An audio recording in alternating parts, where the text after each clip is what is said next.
un webinar. Ah, perdón. Este, Hoy vamos a tener un webinar con el doctor Carlos Moyanqui.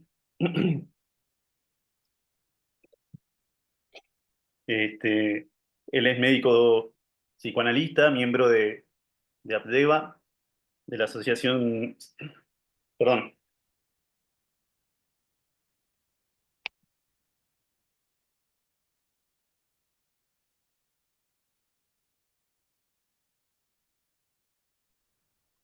disculpen. El doctor Carlos Moyanqui nos va a hablar hoy sobre el rol del tabú sexual en el debut adolescente. Él es médico, psiquiatra y psicoanalista, miembro titular de la Asociación Psicoanalítica de Buenos Aires, con funciones didácticas, institución de la que fue secretario científico y presidente. Este, Fue además miembro del International Journal of Psychoanalysis del 2000 al 2008 y miembro del Comité de Publicaciones de IPA desde el 2018 hasta el año pasado, hasta el 2024. Además, Carlos tiene varios libros publicados y numerosos artículos. Bueno, muchas gracias, Carlos, por haber aceptado la invitación. Eh, Siempre es un placer escucharte. Así que, bueno, Bueno, adelante. muchas gracias, Jerónimo. Te agradezco la presentación, te agradezco la invitación a esta actividad y les agradezco a las autoridades de la Asociación Psicoanalítica Mexicana que me hayan invitado a participar en este webinar. Eh, en un rato les voy a leer el trabajo. El trabajo es corto, en mi computadora son 3 páginas. Antes de eso, quería hacer algunos comentarios introductorios como para entender cuál es el sentido de este trabajo. El trabajo se basa en un cuento de Abelardo Castillo que se llama La madre de Ernesto. También es un cuento cortito y se los recomiendo que lo lean. El trabajo es más de Abelardo que mío, ¿eh? Lo mío solo son algunos comentarios sobre las brillantes ideas que expone Abelardo Castillo en su cuento. Hace muchos años, en el segundo libro que hizo sobre adolescencia, Peter Bloss, The Adolescent Passage, la transición adolescente, está traducido en español, él comenta un fenómeno que me parece que nos puede ayudar. Él cuenta en el epílogo Pofacio, creo que se llama el texto Pofacio o epílogo, a los capítulos sobre acting out en la adolescente femenina, que la aparición de la píldora anticonceptiva produjo una verdadera revolución sexual, al menos en el Estados Unidos que él conoció. Estamos hablando de ese periodo, en cierto sentido, dorado, que ocurrió cuando la píldora se puso en circulación y todavía no estaba el SIDA, el HIV. Y ese fue un momento de bastante libertad sexual en el que hubo muchísimos chicos y chicas que accedieron a la sexualidad sin el peligro, sin la amenaza del embarazo adolescente. En ese momento, él advirtió que muchas jóvenes, muchas jóvenes adolescentes, debutaron y accedieron a la vida sexual siguiendo un poco los dictados del ideal del yo social, de lo que llamaríamos los valores del grupo. Y entonces estaba bueno acceder a la sexualidad. Este acceso, este, sin embargo, tenía algo de artificial, según Bloss. Y de alguna manera, las chicas habían tenido un ingreso a la sexualidad y sin embargo, algo de ellas había quedado ajeno a esa actividad. Él lo llamó a ese algo ajeno un resto virginal de estas niñas, de estas chicas, estas jóvenes, que solo se manifestaba en otro momento, en un momento posterior, cuando estas jóvenes tenían una relación más duradera o más profunda con alguien, y entonces sí tenían ahí una entrega más plena. Esta observación de Bloss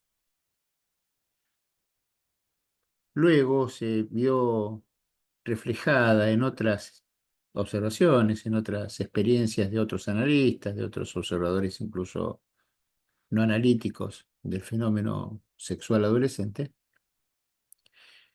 y acuñó un término, una diferencia entre dos términos, que quizás nos ayuden hoy para abordar la cuestión.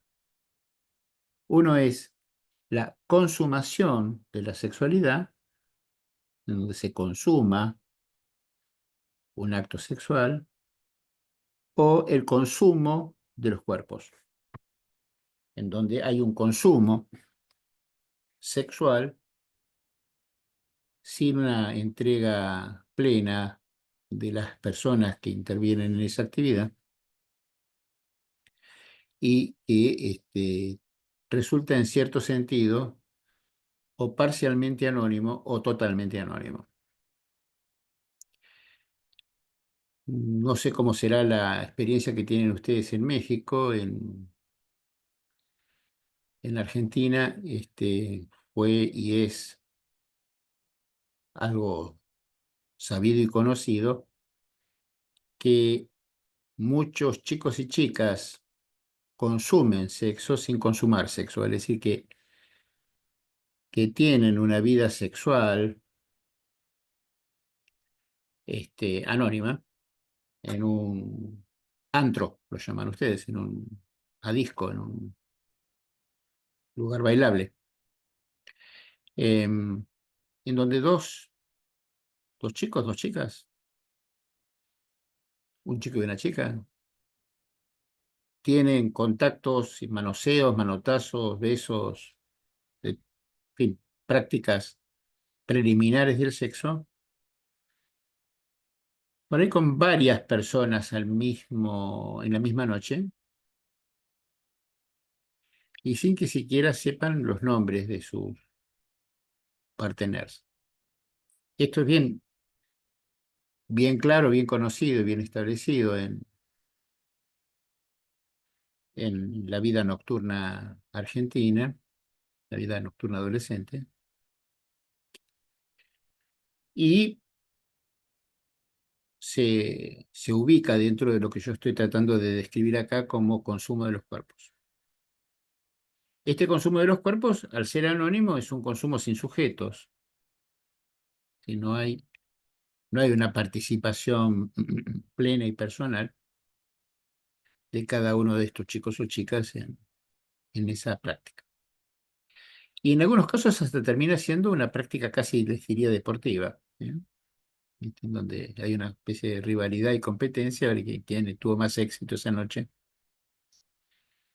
quién consiguió más parteners para participar de esa actividad. Em, este consumo de los cuerpos, como bien se lo señaló, también se ha podido observar en otros terrenos, como la vida digital actual.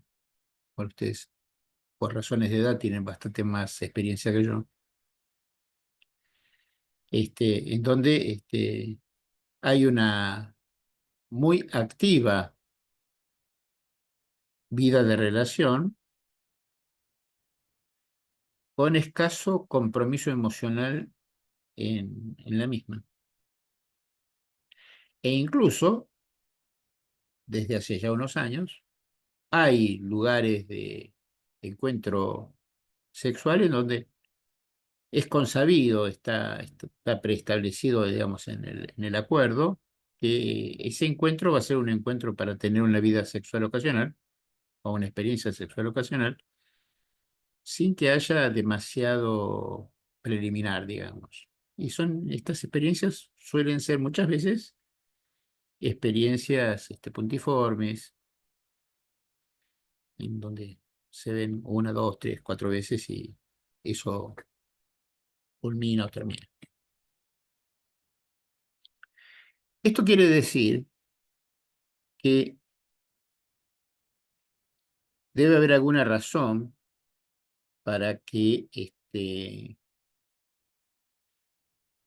alguna porción, yo no sé exactamente qué proporción, pero alguna porción de la vida sexual adolescente circule en estas condiciones de anonimato.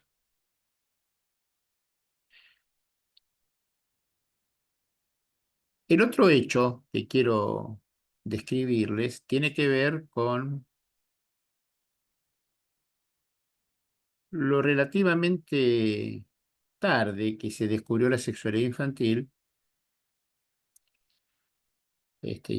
cuando Freud se refiere a eso a mediados finales casi del siglo antepasado, del siglo XIX, principios del siglo XX, fue una sorpresa y hasta diría yo, una indignación, produjo escándalo.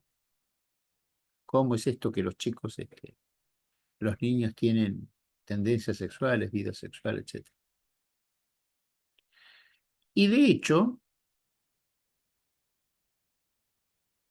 contamos con un fenómeno social de política de la sexualidad en la que se espera que los niños no accedan a la sexualidad durante su infancia. Sí, los niños están apartados del ejercicio sexual.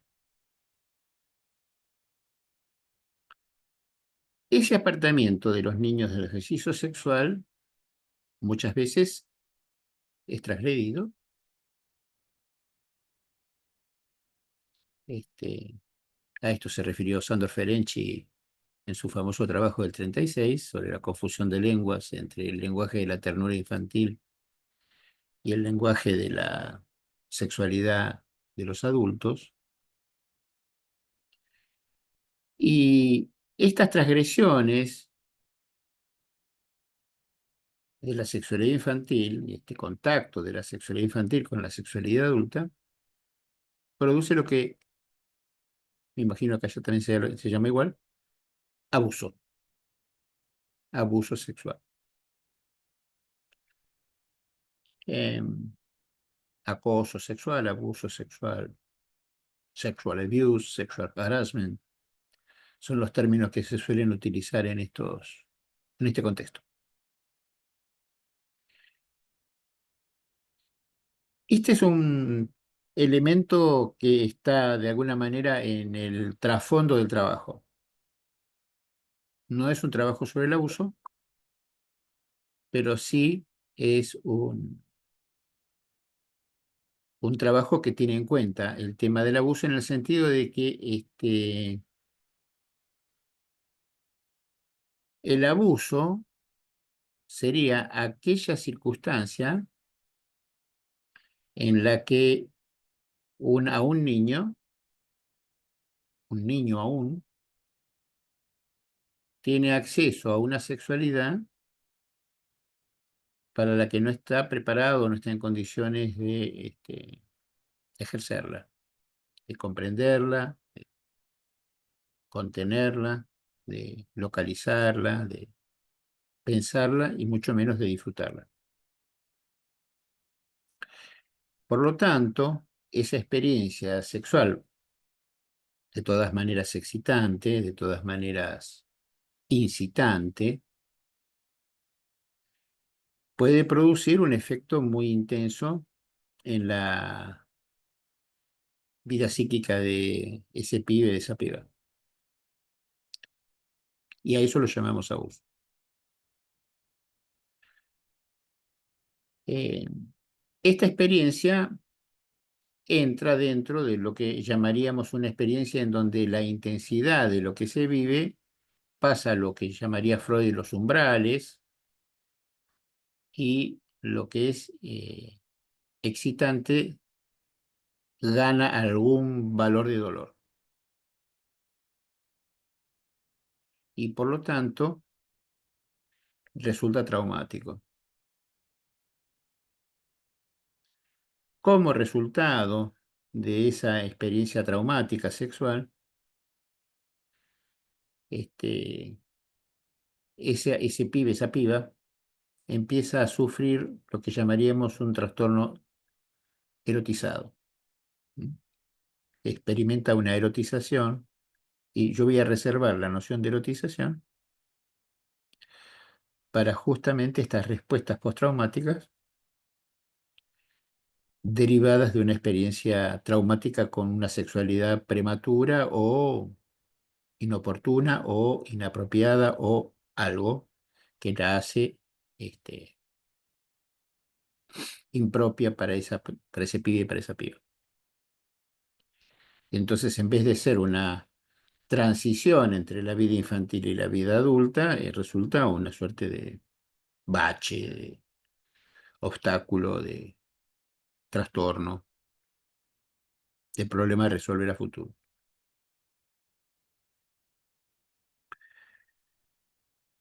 La tercera observación que quiero comentarles tiene que ver con dos textos de Freud. Muchos de ustedes seguramente los han leído. Uno es Tótem y Tabú y otro es El tabú de la virginidad, uno de los capítulos de Psicoanálisis de la vida erótica. Los dos textos son de Freud. En esos textos el título incluye la palabra tabú, que está en el título del trabajo que yo les voy a presentar hoy. ¿Qué es un tabú? Bueno, un tabú es algo a mitad de camino entre lo natural y lo sobrenatural, entre lo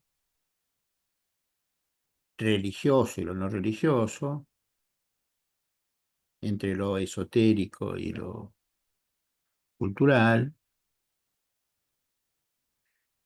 pero claramente se refiere a una situación sagrada, no necesariamente religiosa, pero sí sagrada, que supone que algo está apartado del intercambio por razones sagradas. ¿Mm? Eso no se toca, eso no se ve, eso no se usa, eso no se intercambia, eso no, con eso no. En la vida social nuestra tenemos un montón de situaciones sagradas, muchas de ellas ligadas a lo religioso y muchas otras ligadas a la vida sexual habitual,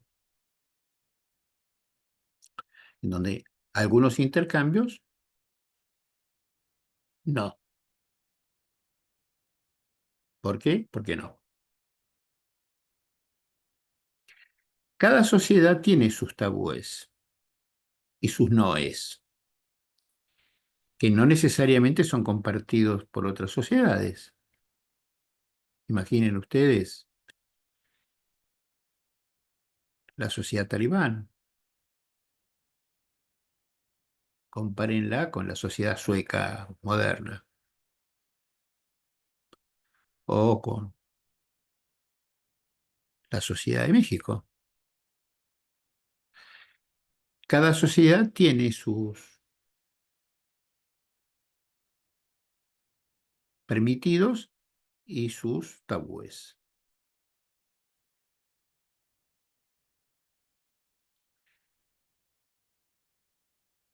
Lo contrario de la experiencia del tabú o la experiencia sagrada es la profanación. Profanar, en sentido estricto, eh, quiere decir hacer usable lo que no está siendo usado porque es sagrado. ¿Mm?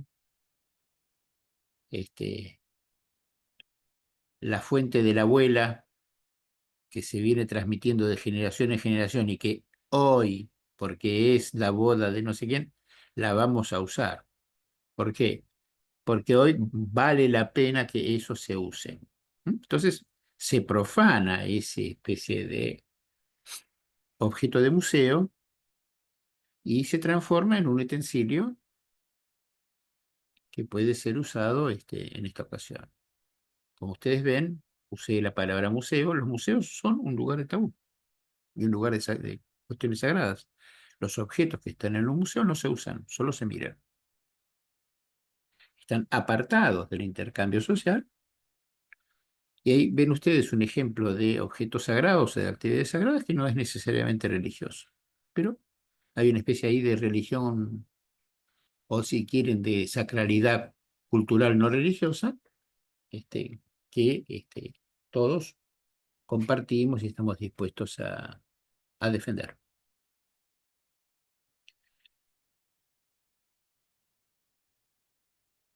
En la transición adolescente,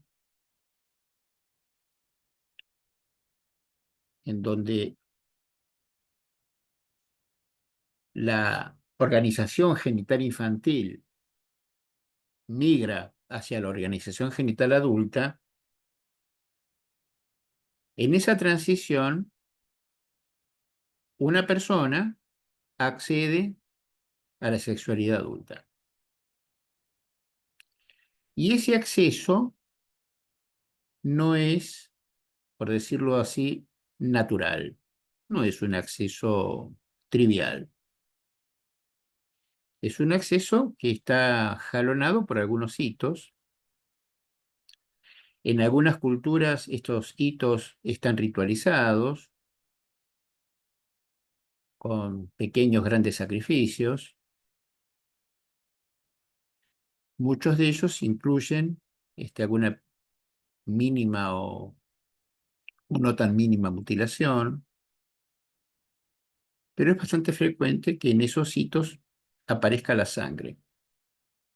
Y hay hechos, incluso diría yo, biológicos normales, como es la defloración, en donde la sangre forma parte de el tránsito, la transición entre la niña y la mujer.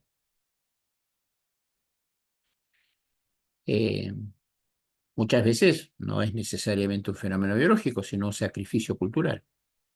Vale decir que la idea de sacrificio, que trabajó admirablemente Rosolato o Rosolató, como lo quieran pronunciar, este psicoanalista francés, con su libro sobre el sacrificio, describe justamente estos fenómenos sacrificiales que suponen una marca, vamos a llamarlo así, una marca, un hito que define un antes y un después. Hasta acá éramos niños, a partir de acá dejamos de serlo si somos mujeres, varones, lo que fuera.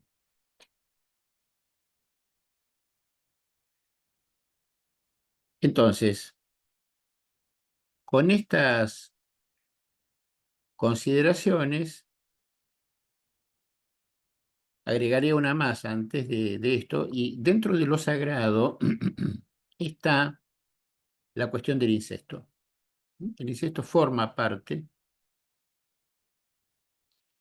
de los lazos culturales que son considerados sagrados, vale decir, no, no se intercambia. ¿Esto ha sido siempre así? No, que ya hubo culturas que fueron incestuosas. Ustedes sabrán que los faraones egipcios, por ejemplo, se casaban entre hermanos, entre familiares consanguíneos. Más, no solo estaba permitido, estaba exigido. Sin embargo, en la cultura occidental, la que estamos acostumbrados a vivir todos nosotros, el incesto es una estipulación sagrada. Bueno, con todos estos considerandos, les diría que nos podemos meter con el trabajo. Muy bien. Este, creo que no lo tenemos en pantalla, así que lo voy a leer como pueda, ¿sí? ¿Querés, Carlos, que hagamos, a ver si alguien quiere hacer un comentario antes de meternos en el trabajo? ¿Cómo no? Bueno, somos muchos, así que si alguien quiere hacer algún comentario o algo antes de meternos de lleno en el trabajo, le pido que levanten la mano y así Javier habilita los micrófonos.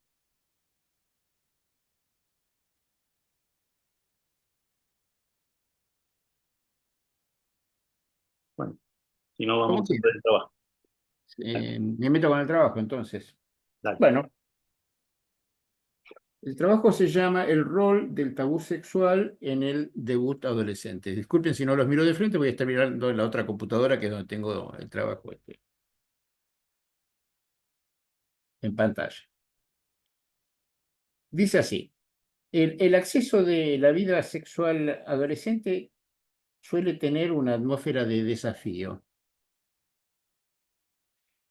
Esta actitud está sostenida por una defensa de desmentida. Supongo que conocen cuál es la noción de la desmentida. Este, es aquella posición defensiva que niega hechos de la realidad, no de la vida psíquica, porque esa es la negación. La desmentida niega hechos de la realidad. Que incluye al menos dos personajes en la escena. A, el que debe no saber qué ocurre, y B, el que es expuesto a la experiencia sexual.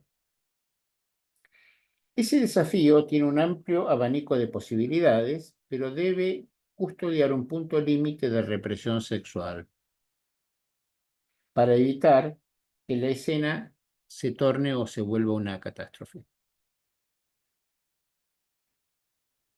En los considerandos previos se produjo un trauma, ¿sí?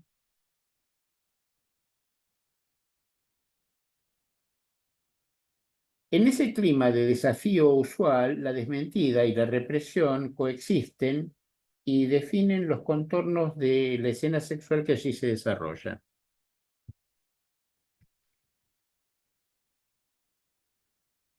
La clandestinidad del desafío mantiene una dimensión represiva que en algún lugar de la escena es sostenida y ejercida. Sí, uno de los puntos fuertes de este trabajo es decir que no siempre estamos en contra de la represión. A veces la represión ayuda y sostiene una serie de cuestiones psicológicas y culturales.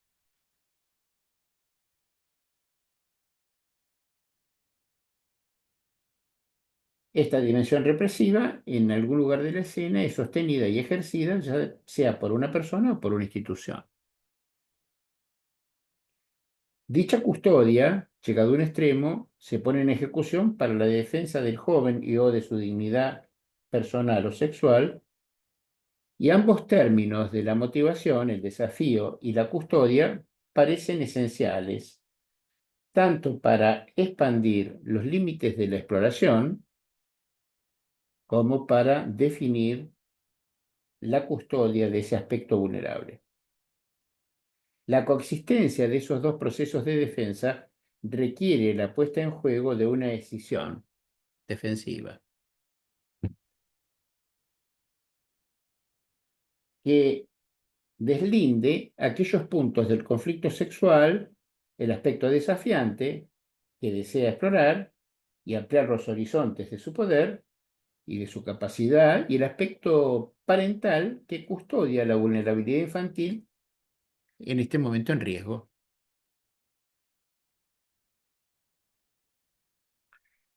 El proceso de dicha exploración transita desde los bastiones de una infancia más o menos virginal en el camino hacia un ejercicio de la aptitud sexual adulta. En ese camino, jalonado por custodias y desafíos, se atraviesan puntos clave que revelan la ruptura o la profanación de aspectos sagrados enclavados en el cuerpo sexual del joven, sea mujer o varón, que son violentados al ser puestos en juego. La defloración es el ejemplo práctico de dicha profanación, pero solo es un aspecto parcial. Este también acontece en un varón. Lo que se juega en esa escena es un paso borroso entre los planos del ejercicio sexual, aquel que la desmentida mantiene como un desafío algo vehemente, y falto de autocustodia, toda vez que ésta ha sido delegada y proyectada en quien debe no saber. Supongamos una aventura juvenil a espaldas de papá y mamá o a espaldas de los tutores que estén en ese momento en juego, y que debe conservar los carriles de una necesaria represión del conflicto edípico para evitar un hecho sin retorno. Este hecho puede llegar a la deshumanización de un fenómeno abusivo, en el sentido de que el abuso siempre tiene alguna dimensión de falta de respeto a la condición humana de la víctima. ¿Mm? Estos factores conducen a una nueva comprensión del rol de la profanación en la metamorfosis puberal y en el subsiguiente debut sexual adolescente.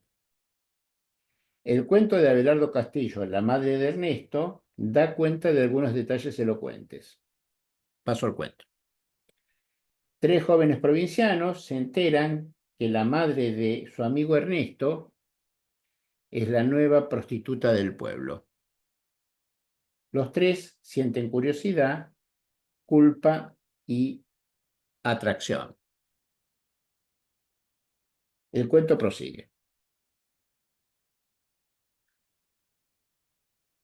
Yo dije algo acerca de las veces que habíamos jugado juntos. Me quedé pensando y alguien en voz alta formuló exactamente lo que yo había pensado. Tal vez fui yo mismo. ¿Se acuerdan cómo era? Claro que nos acordábamos.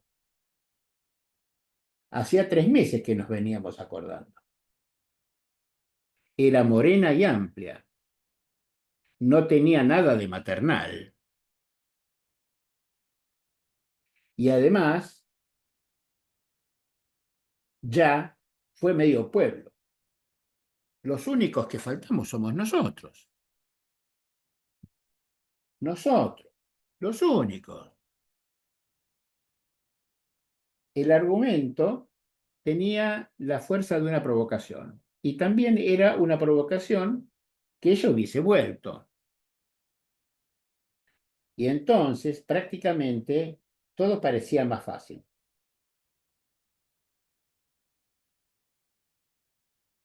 ¿Quién sabe que, de haberse tratado de una mujer cualquiera, acaso ni siquiera habríamos pensado en ir a verla? ¿Quién sabe? Dudo un poco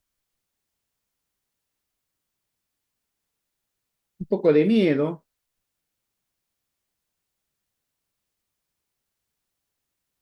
pero en secreto ayudábamos a Julio para que nos convenciera, porque lo equívoco, lo inconfesable, lo monstruosamente atractivo de todo eso es tal vez que se trataba de la madre, y acá resalto la frase, de uno de nosotros. No digas porquerías, ¿querés? Me dijo Aníbal.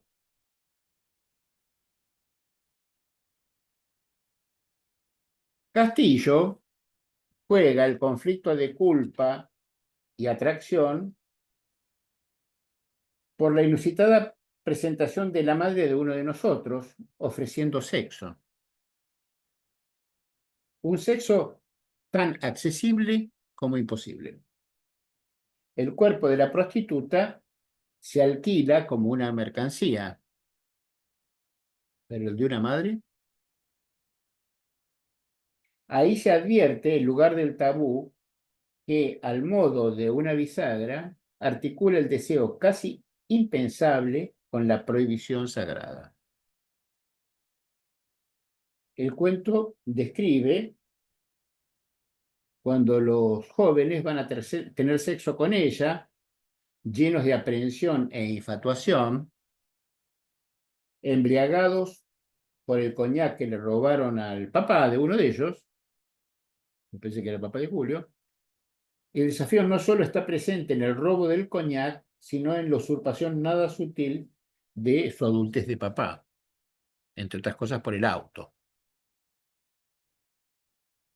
Una semana más tarde, Julio aseguró que esa misma noche conseguiría el automóvil.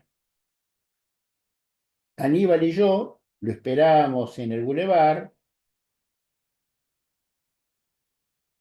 No se lo deben haber prestado. A lo mejor se echó atrás. Lo dije como con desprecio. Me acuerdo perfectamente. Sin embargo, fue una especie de plegaria. A lo mejor se echó atrás. Aníbal tenía una voz extraña, una voz de indiferencia.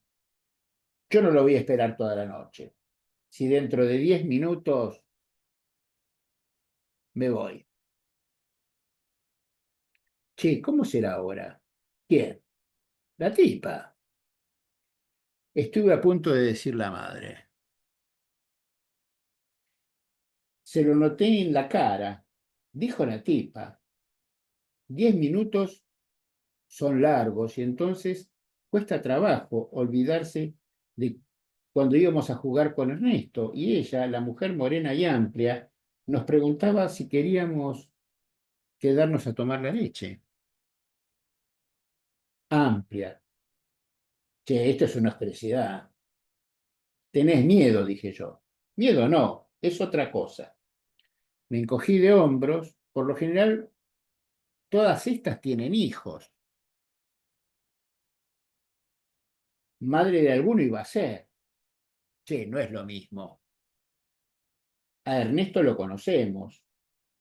Dije que eso no era lo peor. 10 minutos. Lo peor es que ella nos conocía a nosotros y que nos iba a mirar. Sí, no sé por qué, pero yo estaba convencido de que cuando ella nos mirase iba a pasar algo.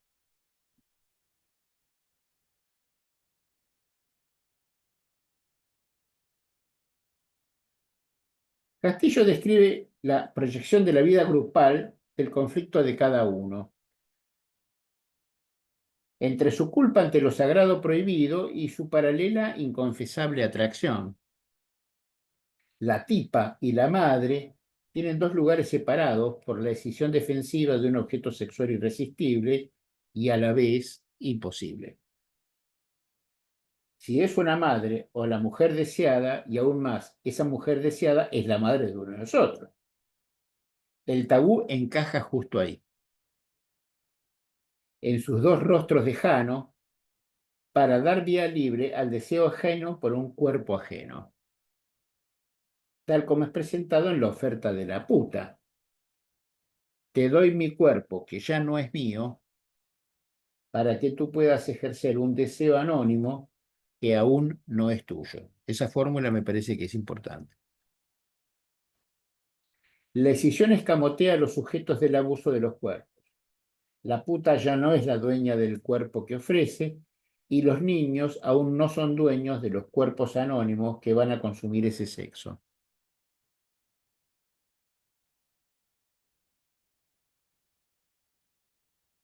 Ese hecho contrasta con el recurso a la mirada, en la sospecha del pibe que piensa que las miradas, esta vez de persona a persona, de niño a madre, de madre a niño, obligarán a enfrentar una verdad donde ya no caben los escondites.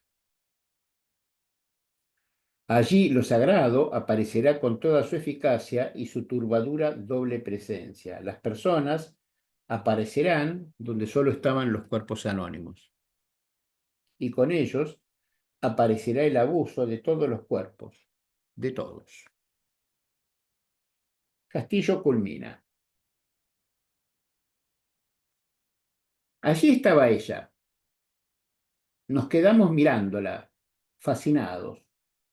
El desabillé entreabierto, la tarde de aquel verano, antes, cuando todavía era la madre de Ernesto, y el vestido se le separó del cuerpo y nos decía si queríamos quedarnos a tomar la leche. Solo que la mujer era rubia ahora, rubia y amplia. Sonreía con una sonrisa profesional, una sonrisa vagamente infame.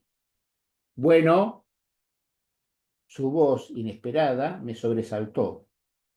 Era la misma. Algo, sin embargo, había cambiado en ella, en la voz. La mujer volvió a sonreír y repitió, bueno, y era como una orden pegajosa y caliente. Tal vez fue por eso que los tres juntos nos pusimos de pie.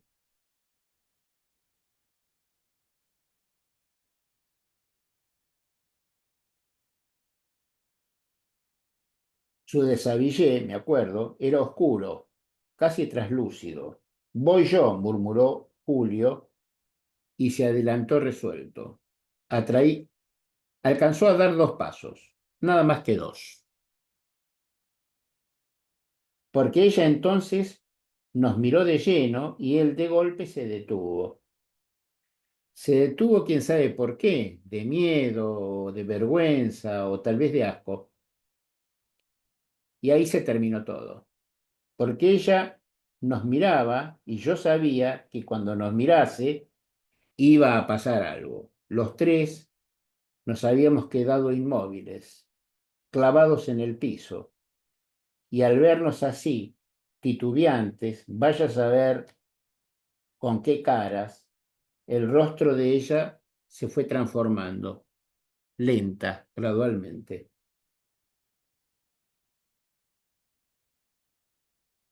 hasta adquirir una expresión extraña y terrible.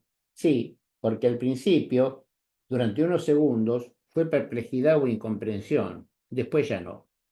Después parece haberse entendido oscuramente algo, y nos miró con miedo, desgarrada, interrogante, y lo dijo.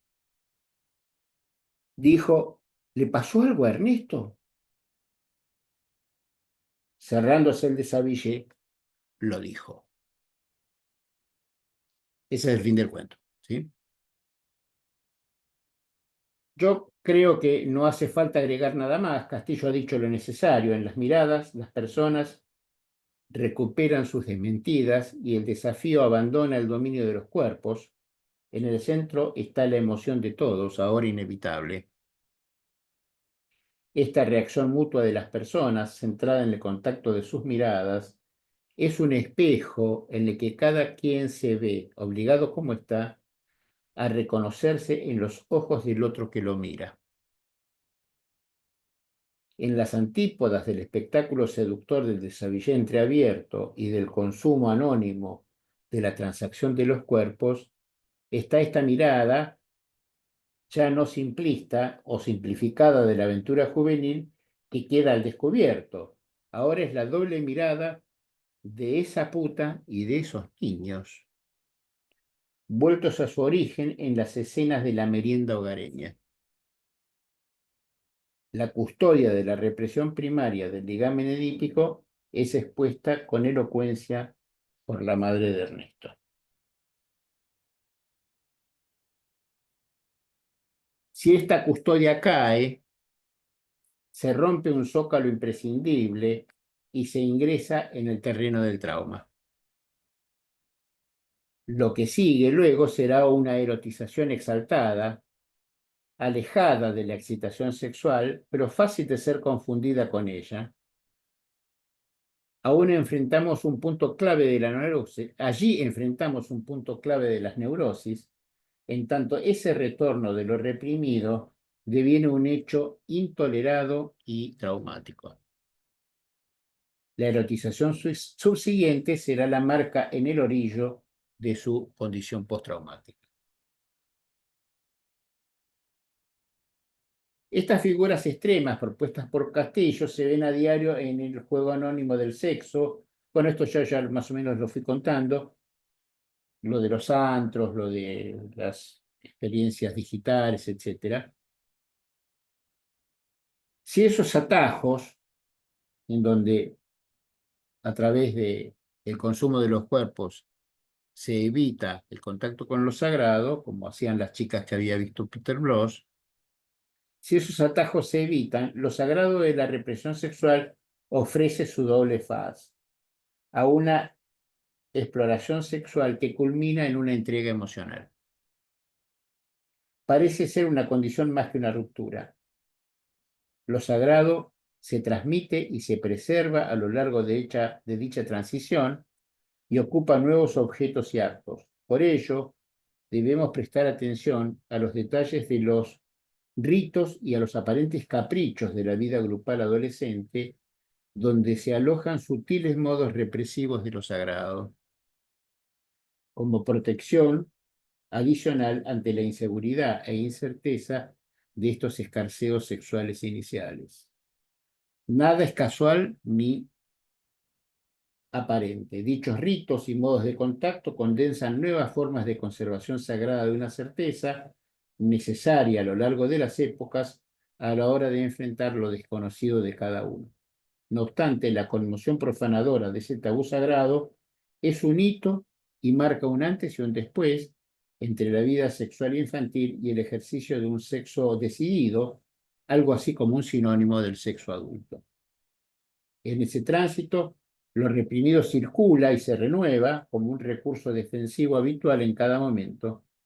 Allí parece estar la posible respuesta al tránsito entre el sexo infantil y el sexo adulto como dos fases de la organización genital. El atravesamiento de una zona corporal sagrada o tabú y el inicio de una práctica sexual ahora admitida y aceptada, hasta ese momento apartada del intercambio. Dicho atravesamiento se da en el terreno del conflicto incestuoso y edípico, por momentos borroneado y confundido por el desafío de la desmentida, aunque en general se sostengan en la escena los resortes de la custodia represiva. Una vez más, advertimos la coexistencia del gesto arriesgado del debut y de la custodia de la institución latente, ambos en una correlación de continente y contenido prestan su función al devenir adolescente. Bueno, después está lo de Sandro Ferenczi, que ya lo expliqué, y chimpum, terminó el trabajo. Esto es más o menos lo que les quería contar a propósito de la ficción que nos propone Abelardo Castillo, y revisando el texto me quedé pensando si Ernesto no será una vaga cita del Ernesto de Oscar Wilde, ¿no? La importancia de llamarse Ernesto, que también tiene que ver con una cuestión sagrada y sexual. No lo sé. Abelardo se llevó a la tumba esa El conexión. secreto. Bueno, Bueno, yo paro acá y si les parece empecemos a conversar entre todos, ¿eh? vale, perfecto. Bueno, muchísimas gracias, Carlos. Estuvo muy interesante. A mí me llama, o me gustó mucho la manera en cómo planteas esto de la relación de los dos mecanismos, ¿no? De la desmentida y la represión. Este, Me preguntaba cuando leía el trabajo, en realidad, si la desmentida, digamos, en mayor o menor proporción, ¿no? Pero es un mecanismo que siempre tiene que estar también. Yo entiendo que sí, ¿no? Este, pero bueno, no sé, dejo como primera pregunta por ahí para romper el hielo y los que quieran, como dije antes, o pueden escribir por el chat y lo leo o, Y se animan mejor que lo digan, ¿eh? sí, para mí mejor así se arma más un diálogo, ¿no? A ver quién es el valiente que se Vamos. anima primero. Bueno, como decía, Como decía la mamá de Ernesto, ¿no? hay quien se anima.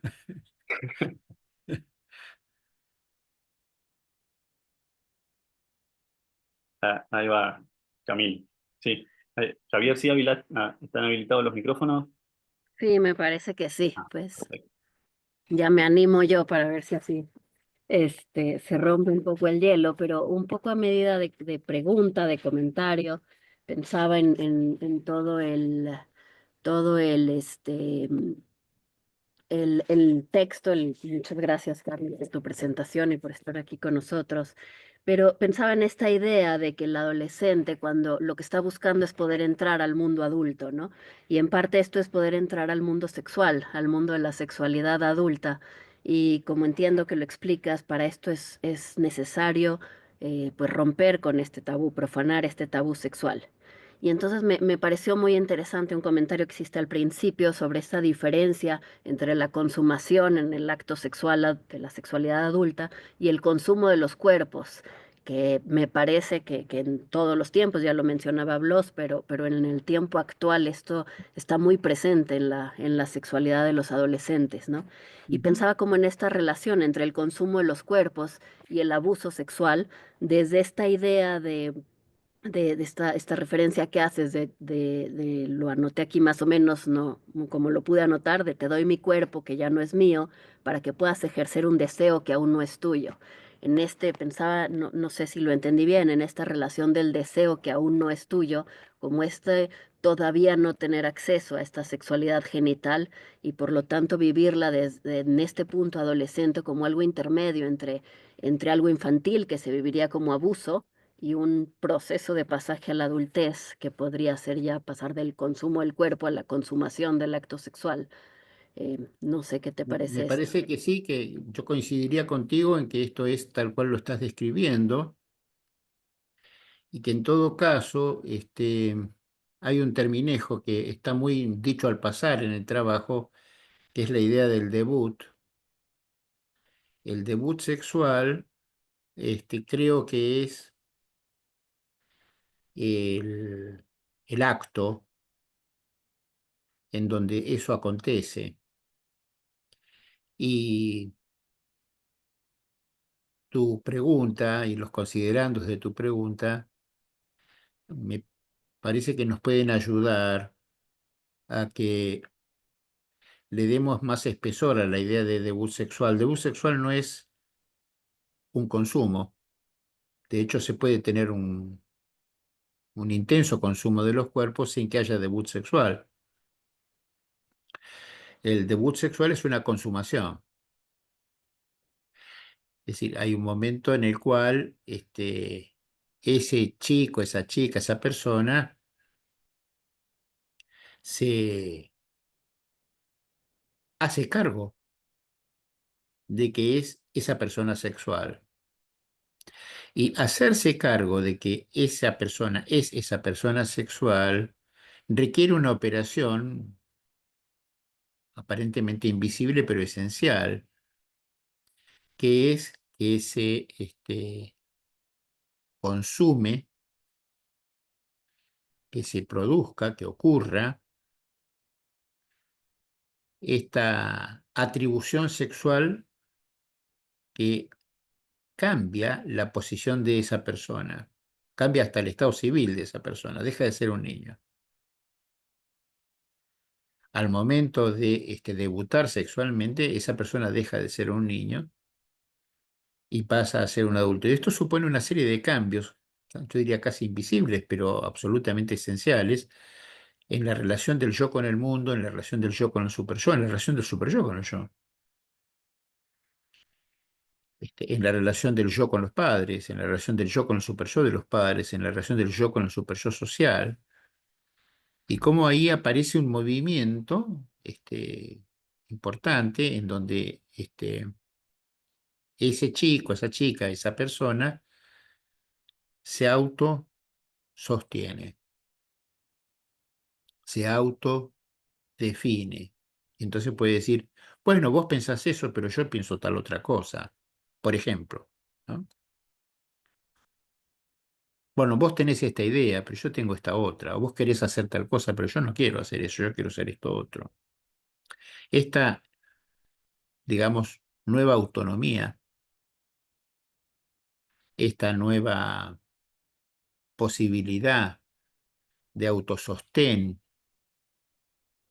de la propia decisión, esta posibilidad de establecer el propio proyecto, todo esto forma parte de esta pregunta que tú hiciste, en donde un niño pendiente de lo que piensan de él, de lo que dirán de él, de lo que pueden prohibirle los otros, de lo que pueden enojarse los otros por lo que él va a hacer, de la travesura que está haciendo, deja de sentir estas cosas y pasa a sentir que este deseo es de él, sea dueña de su deseo. Claro que, perdón, Carlos, estaba pensando que es muy distinto a por ahí esos quizás intentos previos, ¿no? De oposicionismo por ahí, ¿no? No quiero lo que mamá o papá quieren, pero porque ellos me lo dijeron, ¿no? Esto es Ah, distinto, porque ya es un deseo genuino. claro, bueno, por eso mismo, fíjate que el oposicionismo al que hacías referencia recién todavía es infantil, Claro, ¿no? En el sentido de que si bien tiene una partícula de autonomía en la oposición misma, esa partícula de autonomía todavía es muy dependiente, ¿no? claro, En el sentido de que necesita todavía la referencia al deseo paterno o materno, parental, para decir, no sé de qué se está hablando, pero me opongo, vamos a decirlo así, ¿no? Me opongo porque sí, me opongo por principio, ¿eh? Me opongo para ser yo, ¿eh? Porque todavía no lo soy, ¿eh? claro. Todavía estoy sostenido en el deseo de los demás, ¿eh? O si Eh, quieres, en el orden establecido por los demás, ¿no? claro. Ahí, Simone, no sé cómo se pronuncia, Hassan. Sí, gracias. Estaba pensando en estas sociedades donde o las mujeres son objeto de consumo o en esos grupos, o como mencionabas, los talibanes en Irán, en Afganistán, las mujeres ni siquiera pueden hablar en público. ¿Cómo será este proceso de devenir adulto, mujer o hombre? ¿Será que no tienen acceso a ese estatus? ¿Cómo se deviene adulto en este caso? Yo sería cauteloso, Simone, porque me parece que todas las culturas, desde la talibán hasta la nuestra, tienen sus cositas, ¿eh? Algunas son más groseras. Creo que, como tú dices, la cultura talibán está casi para el cachetazo, ¿no? Pero este, hay un hermoso texto de Montesquieu que se llama Las cartas persas, que cuenta una anécdota de un embajador turco que llega a los palacios de Versalles, vestido, imagínate, como un turco en la época de los califas, ¿no? Con la ropa muy llamativa para lo que eran los usos y costumbres franceses. Entonces, Montesquieu dice, ¿cómo se puede ser un turco? ¿No? ¿Cómo se puede ser tan ridículo como un turco? Y a continuación de decir esa frase dice, ¿y cómo se puede ser un francés? Y si nosotros nos alejamos un poquito del texto de Montesquieu y nos ponemos a pensar en la época en la que Montesquieu escribe sus cartas persas, que era la época de los Luises, hoy, si alguno de nosotros se presentara vestido como un hombre de la época de los Luises, seríamos vistos con bastante extrañeza, ¿no? Imagínate, con peluca, empolvada la nariz, maquillado los ojos, calzas en las piernas, ¿no? Entonces, todas las culturas han tenido y tienen sus puntos de desmentida, vamos a llamarlo así, y me imagino que deben tener algún mecanismo de transición los talibanes también. No lo conozco, no es mi tema, no te sabría responder. Lo que solo te digo es que tengamos cautela para quedarnos tranquilos de que ellos sí tienen el problema y nosotros no, porque creo que no es cierto. No Hay, sé si se entendió lo que quise decir. ¿sí? Bueno, hay un par de comentarios acá en el chat que leo, ¿sí? Dale. Karina dice, yo no puedo abrir el micrófono. A mí las dos frases que me llevo para trabajar con adolescentes es escuchar los dichos y caprichos del grupo adolescente. Me gustó esa frase a Karina. Ujú. Penélope dice, incluso ese debut sucede muy distinto entre hombres y mujeres. Mientras muchos de los varones adolescentes muchas veces son llevados con prostitutas para ese acto, para las mujeres ese ingreso, entre comillas, a la sexualidad está en un halo de romanticismo y vinculado directamente al amor.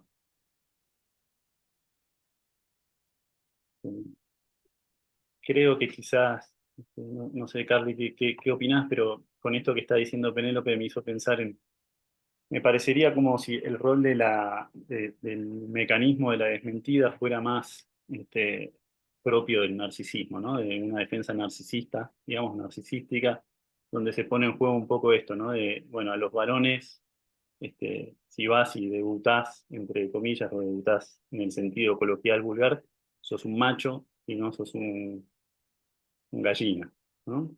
Claro. Y a los chicos, en el cuento de la madre de Ernesto, me parece que les pasa un poco eso, ¿no? El grupo entero va, pero dudando, ¿no? Este, si uno decía, no, yo no voy, y la mamá de Ernesto, seguro que lo iban a tildar de, ¿no? Bueno, de cualquier cosa menos este, de algo bueno. Bueno, vos lo estás planteando bastante bien, ¿no?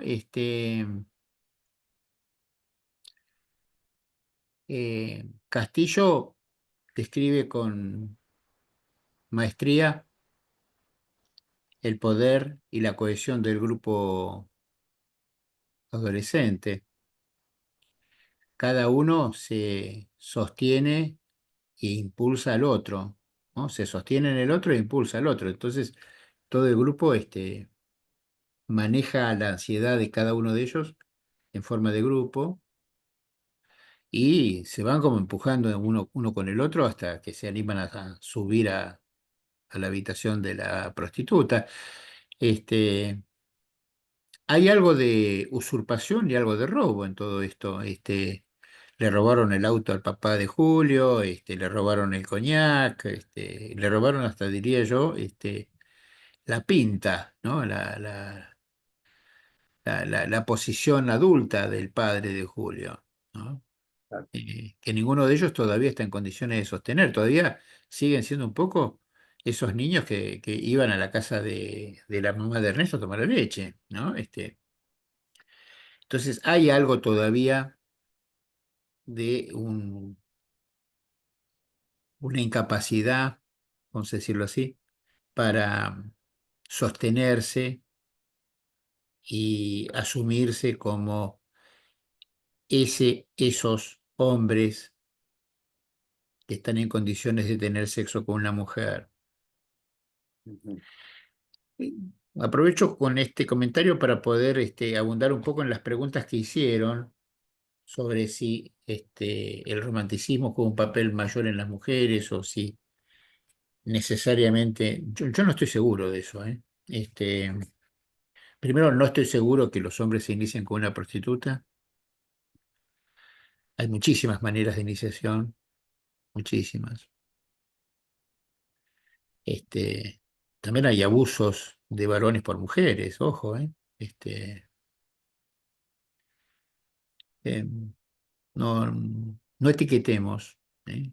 Tengamos la cabeza abierta. eh,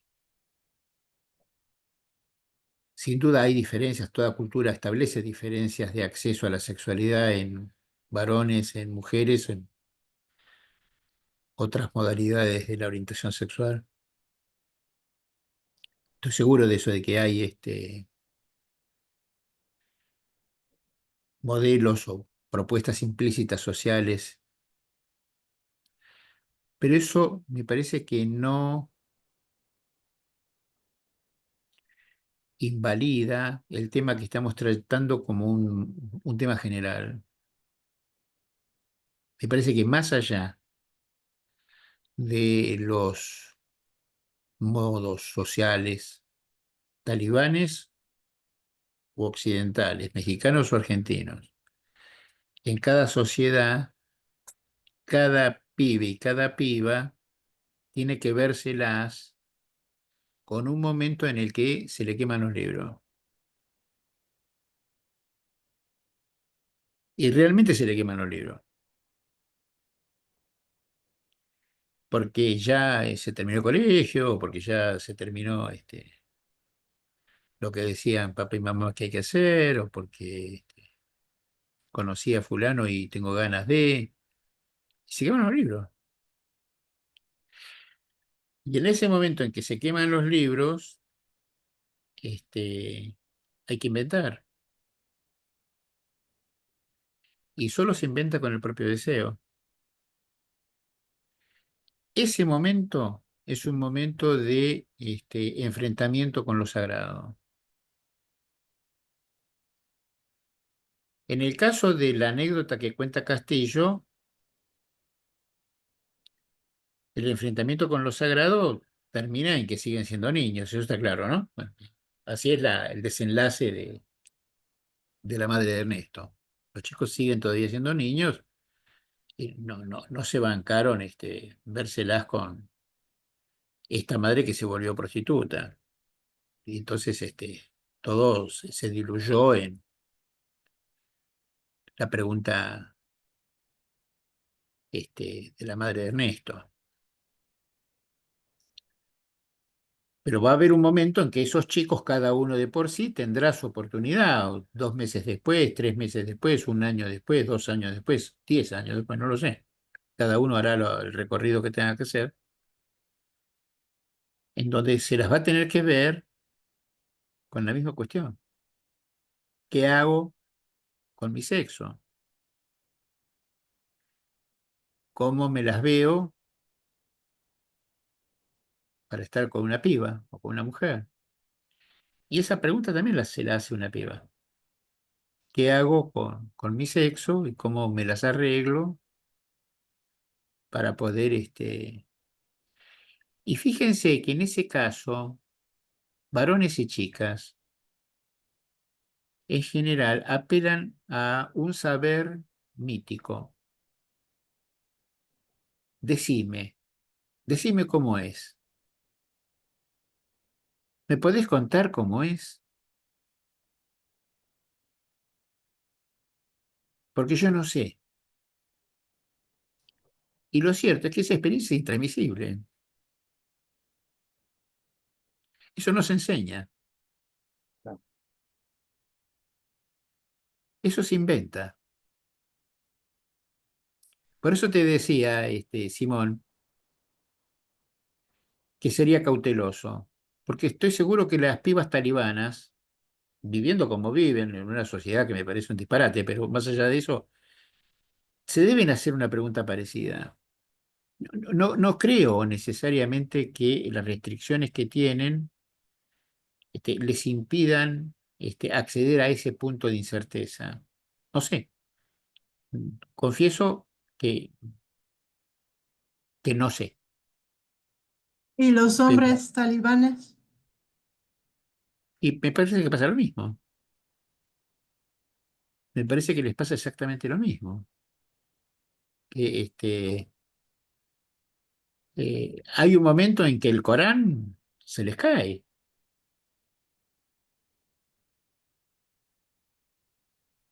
Ni el Corán transmite eso. Bueno, en el mejor de los momentos, ¿no? Quizás hay gente que no se le cae o a través de la desmentida o qué sé En yo, cuyo caso, bueno, repita. caen fuera de lo que yo estoy trabajando, ¿eh? Ujú, Que hay muchas personas que no pasan por esta posición o por esta encrucijada, creo que tenés razón, claro. pero Y no hay solo, alguien, no solo en Afganistán, en no, Buenos Aires. seguro. Hay alguien escribió, el Corán no se cae, es certeza. Me imagino que lo debe estar diciendo en este sentido, ¿no? Hay gente Sí, que claro, sí, sí. vive con certezas. Ahí está la mano levantada de Gabriela Rullón. Hola Gabriela, tanto tiempo, ¿cómo estás? Hola, Jerónimo, tanto tiempo. Bueno, Carlos, gracias por la presentación. La verdad que es un tema súper complejo actualmente. Creo que la palabra cautela y cuidado, digamos que son centrales para opinar, para pensar, para hacer. Y una de las inquietudes que me surgen es cómo acompañar a los padres también en este camino hacia los adolescentes que, diría yo, hay que pensarlos también desde el eje social, económico, los chicos con, digamos, con carencias económicas familiares viven la sexualidad actualmente de manera distinta a los chicos de clase media o de clase alta, y en ese sentido me parece que es difícil también pensarlo de manera generalizada. Entonces, creo que es un momento en el que yo los siento como muy desprotegidos am, psíquicamente, ¿no? Como que cuáles son los soportes internos emocionales que los chicos tienen para atravesar este pasaje que es concreto y simbólico, ¿no? Del acto mismo sexual, en donde uno observa que incluso físicamente los chicos están acelerando, digamos, el cambio de sus cuerpos desde los 10 11 años y ya no desde los 13 o 12 años físicamente. Entonces, ¿cómo acompañarlos en ese camino entre la maduración que sabemos se demora el aparato psíquico en armar con relación a la mirada del otro, con relación al cuidado de la madre, el padre o los acompañantes de cuidado? Entonces, me parece que es difícil de puntuar o de pensar cómo acompañarlos, de qué manera, cuál es el timing en el que cada chico está o cada chica está. Siento que hay como mucha soledad de internamente, ¿no? De cómo ellos están procesando su vida y lo complejo que se está haciendo también a nivel de las exigencias que tienen estas generaciones a diferencia de otras. Abro un poco la reflexión. Mm. Gracias. Mira, Gabriela, creo que lo tuyo no es tanto una pregunta, creo que es más un comentario.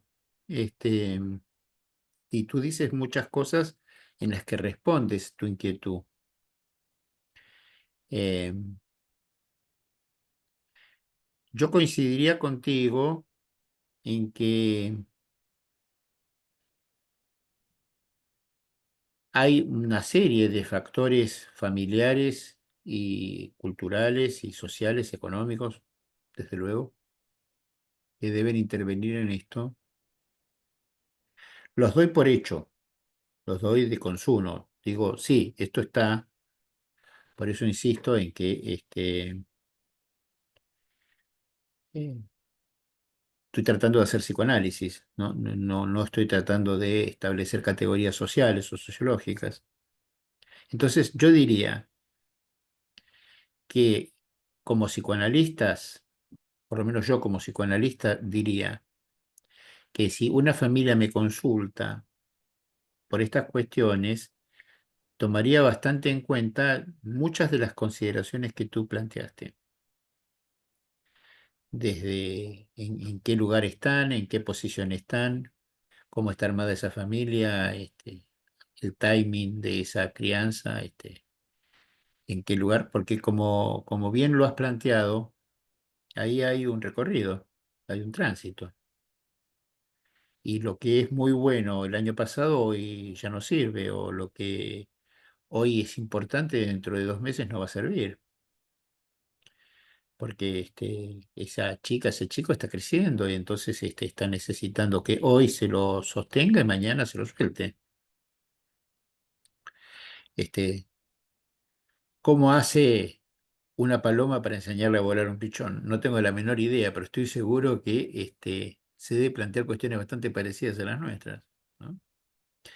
Este, ¿En qué momento ese pichón está en condiciones de salir volando del nido? ¿Cuándo está en condiciones de sostenerse en el aire sin caerse? El modelo del pichón de la paloma me parece que es bueno para entender lo que estamos tratando de decir, porque me parece que el debut tiene algo de autosostén. Em, y una salida prematura significa un porrazo en el suelo, ¿no? Claro. Y quedarse en el nido es morir de inanición, ¿no? Y no ejercer los recursos que uno tiene. Entonces, mucho de lo que tú dices yo estaría de acuerdo contigo, y me parece que acá hay una relación de continente-contenido importante entre lo que yo llamaría el desafío al desarrollo, lo que Winnicott describía como el impulso al desarrollo, y la necesaria contención que puede tener una familia respecto de ese impulso al desarrollo para que no sea prematuro o no sea imprudente, ¿no? Este, ¿Cuál es el punto clave de esa cuestión? Creo, en mi modesta opinión, que lo sagrado podría estar jugando un papel, en el sentido de que lo sagrado creo que funciona como una custodia de una vulnerabilidad que requiere un trato cauteloso. Y ese trato cauteloso significa un trato que permita que el deseo sexual en ciernes, con toda la fuerza hormonal que puede tener en un puber o en una puber, su deseo, encuentre en su cabecita las categorías simbólicas que le permitan contener, localizar, pensar, hasta llegar a disfrutar ese deseo sin sentir que esa profanación lo, lo saca de quicio, lo desmonta, o lo desubica, o lo altera, o lo enloquece, o lo hace sentir algunas de estas cosas que mencionaba Castillo: miedo, culpa, vergüenza, asco. Cualquiera de esos adjetivos yo lo escucho en el consultorio cada rato. Claro. Hay algunos mensajes en el chat. Dale, dale.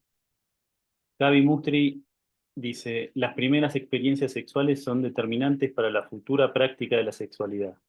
Muchas veces el inicio abrupto y forzado por presión social resulta traumático y promueve una sexualidad de consumo.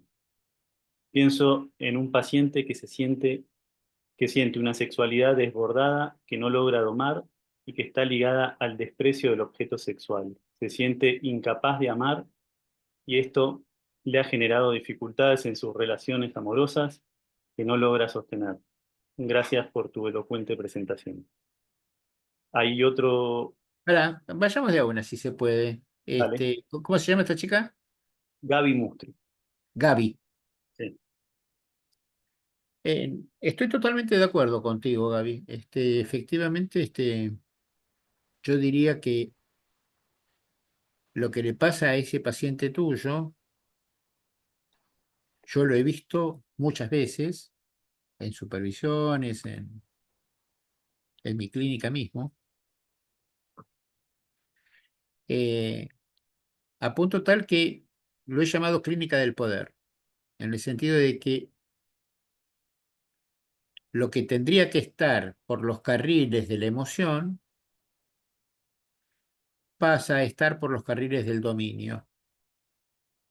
Y este muchacho necesita experimentar a todo nivel que él está dominando la situación, que él controla todos los piolines de la situación, me parece que piolín es demasiado porteño, Los todos hilos. los cabos sueltos de la situación. Este, de tal manera que nada caiga fuera de esa certeza. Lo que no provee en el juego que estamos haciendo hoy, lo que no provee el Corán, lo puede proveer la prepotencia, ¿sí? En todos los casos, tanto si uno se está refugiando en una enciclopedia moral, como si se está refugiando en una estrategia de poder como la que está teniendo el paciente tuyo, Gaby, efectivamente lo que se está escamoteando es la experiencia subjetiva de un sujeto con su deseo. ¿Por qué? Porque en el dominio, el yo es dueño de su voluntad.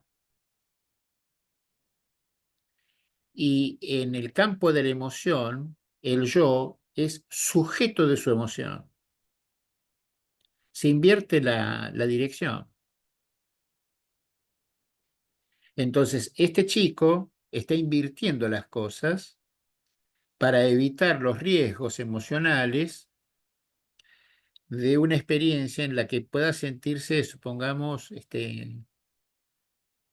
desbordado, abrumado, asustado, inseguro, temeroso, con miedo a que pase algo que no pueda controlar, con miedo a que lo defrauden, con miedo a que lo engañen, con miedo a que lo abandonen. Entonces se pone en la posición del dueño de la vereda y prepotea a su cuerpo, a su voluntad y a su partener. No sé si te sirve lo que te estoy diciendo, pero es lo que me evocó tu comentario clínico. Ahí voy con el otro.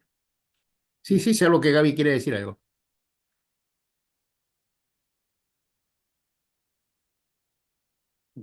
Bueno, voy con el de Dale, Nico Márquez.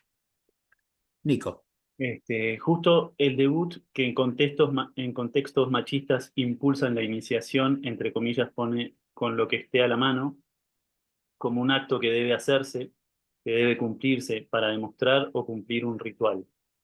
De ahí que no hay mayor conflicto con echar mano de niños, niñas, mujeres, adultos, mayores, personas con déficit intelectual, la familia, incluso como acto que no cuestiona la sexualidad o la orientación, sino como algo mecánico que celebra ese debut. Este, y que además no distingue contexto social, lo mismo en clases burguesas que en las clases trabajadoras. Ujú. Yo creo que es lo que comenta Nico me parece que se llama este chico, ¿no? Sí, Lo que comenta Nico me parece que es una subvariante de lo que comentaba Gaby, en el sentido de que acá, esto que él llama el machismo obligado, exigido, encubre una enorme inseguridad y hasta un pánico homosexual. Este, hay que demostrar, no solo ser, hay que demostrar ser hombre, ¿no? Y entonces, se está lejos del el ejercicio o la práctica del deseo erótico. Se está más bien en el terreno de la reafirmación narcisística o de la reafirmación viril o de la reafirmación de una conducta que podría ejercerse en un lecho o en un ring. No es de macho el aflojar. Si aflojas, sos un maricón, no sos suficientemente hombre o algo por el estilo.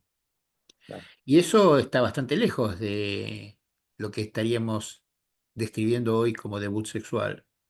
Debut sexual no tiene nada que ver con esto.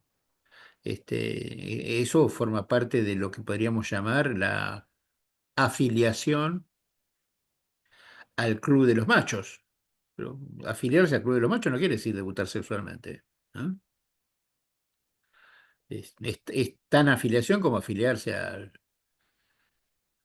un partido político o a una banda de rock.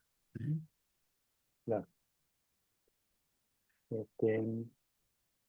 Bueno, hay un par, Leo, que estaban de antes y después vamos con los que levantaron las Dale. manos. Adriana Sonis es la misma persona que había puesto lo del Corán. Me parece que está como reafirmando, ¿no? En ciertas culturas no está habilitada la duda, la pregunta. Este, Después Eduardo Amezcua dice, la certeza es psicosis. Creo que incluso en esas sociedades hay como un atisbo de lucha por la neurosis. Los rebeldes, los revolucionarios, los adolescentes. Bueno, eh, no exageremos, chicos. Es cierto que la psicosis es certeza, pero no es cierto que la certeza es psicosis. Ahí no hay una relación biunívoca. Yo conozco más de un terco que no es psicótico. Y conozco un montón de tercos. Y no son psicóticos, son solo tercos. Que tienen una certeza esotérica a veces en una cultura sobrenatural, o que tienen una certeza en sus ideas científicas, o que tienen una certeza en sus ideas políticas, o que tienen una certeza en sus ideas sexuales. Este, no sé si necesariamente eso los hace psicóticos, creo que no. Alguno habrá, ¿eh? No, no lo descarto, pero quiero decir que son mucho más los tercos que los psicóticos, diría yo. Y me parece que la certeza es algo que nos asola, ¿se dice? Que nos azuela, ahí tengo una duda. No tengo certeza ahí. Alguien que me ayude. Me parece que la certeza es un problema que asola a todos nosotros.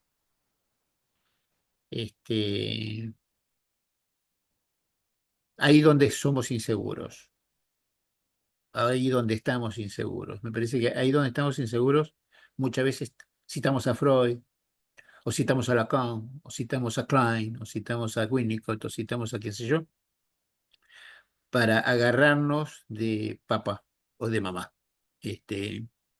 Y así nos da una cierta certeza, porque está ahí el discurso sobrenatural de lo sagrado, ¿eh? Ahí estamos sacralizando a estos pobres psicoanalistas que nos enseñaron, pero que nunca han pretendido ser santos de alguna parroquia. Eran gente pensante que escribió sus ideas y nada. No, pero yo diría que es raro encontrar a alguien que no se sostenga en algún autor, o que no se sostenga en algún santo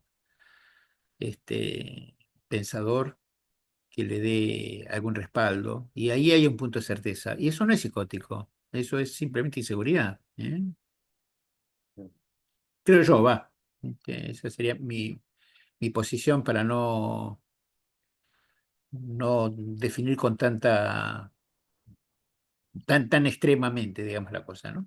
Generalizar, ¿no? Sí, Este, ¿Te parece? Vamos con Nayela. hay dos manitos. Dos manos levantadas. Emil Ruiz Mendoza o Nayela. Bueno, ¿Me repitieron? Bueno, vamos. Acá. Marcela. Está silenciada. Desmuteate porque estás muteada. Hola, Hola. ya se escucha bien. Ah, qué bueno. Bueno, pues muy interesante la plática.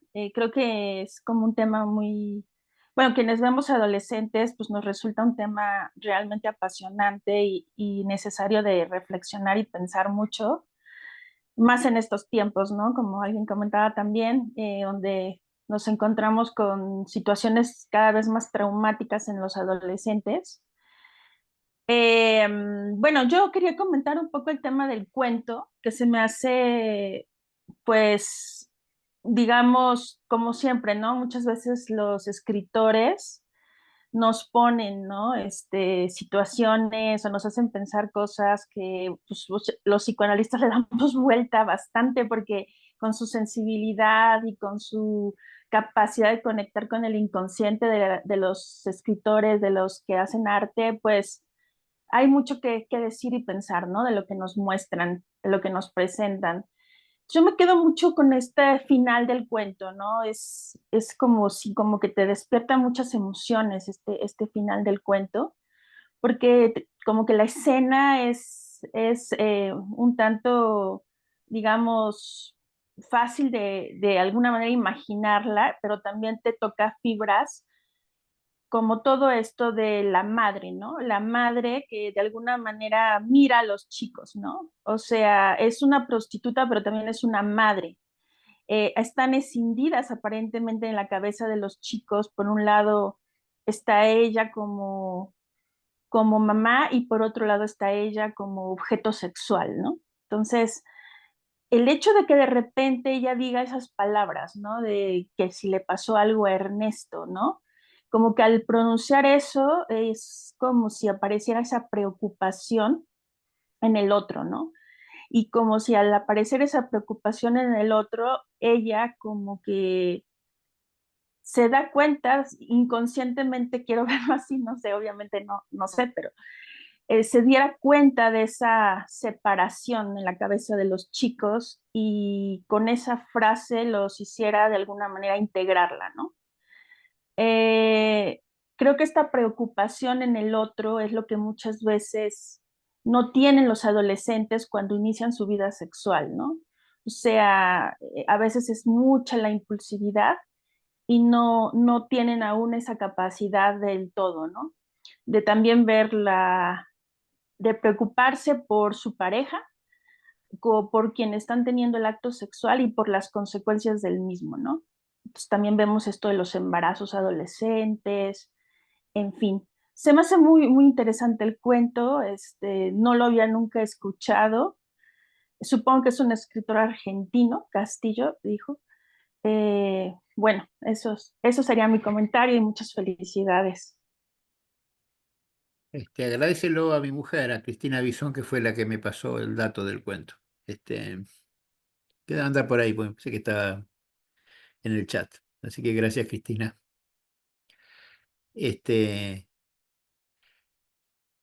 Coincido mucho contigo en el sentido de que me parece que sí, que la escena final, el encuentro de las miradas, es un momento de reintroyección, es un momento de caída de la decisión en los chicos y en la señora. Esa señora que en algún momento también decidió irse de farra con, creo que era un circo, no me acuerdo bien en la trama del cuento, hay que revisarlo. Me parece que es en un circo que se va, o una compañía de teatro, y se ve que, bueno, el proyecto del circo, la compañía de teatro no funcionó, y pobre terminó trabajando de prostituta. Pero evidentemente hay un primer movimiento en la mamá de Ernesto de olvidarse de Ernesto, ¿no? Y dejar de ser mamá, esto está claro, ¿no? Y que al ver a los chicos, al ver a Julio, al ver al protagonista, que me parece que no tiene nombre, al ver a Aníbal, ve a Ernesto. No puede dejar de ver a Ernesto y entonces no puede dejar de reconectarse con la mamá que fue y que es. ¿no? Entonces ahí es donde se le cae la cara, digamos, ¿no? Se le desarma la cara a esta mujer, ¿no? Entonces sí, yo coincidiría contigo en que efectivamente acá hay una reintroyección y una reaparición de los sujetos, donde cada uno se tiene que hacer cargo de sus zapatos, digamos, ¿no? Por eso la señora incluso está muy, muy bien pintado ahí por Castillo, dice, y se cierra el desabillé, ¿no? Ya no puede seguir teniendo desabillé abierto si estamos siendo la mamá de Ernesto, ¿no? Ya la posición de profesional de la prostituta se le cayó, pobre mujer, ¿no? Algo así, algo así. La otra cosa que dices y que me parece que es interesante tiene que ver con condiciones de lo que llamaríamos la relación emocional.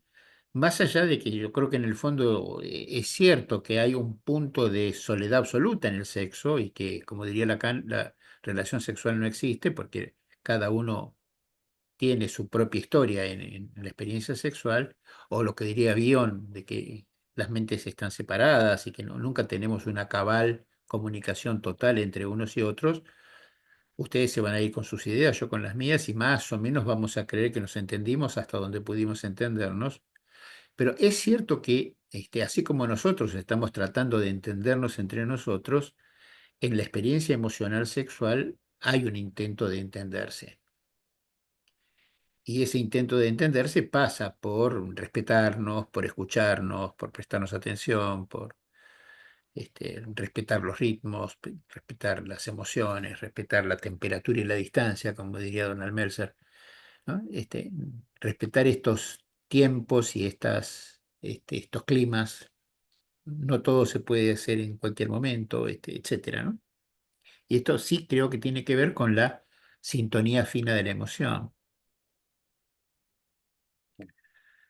Este, Este, la perdí, dejé de verla, no sé sí, si estás o... apagó la cámara, Ah, nos dejó Sí, la sí, sí, foto. apagué la cámara, pero sí, sí sigo bueno, aquí. bueno. Muchas gracias. Emil,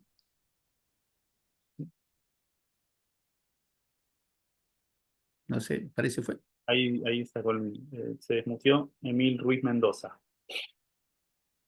¿Ahí me escucha, perdón? Sí, Sí, sí,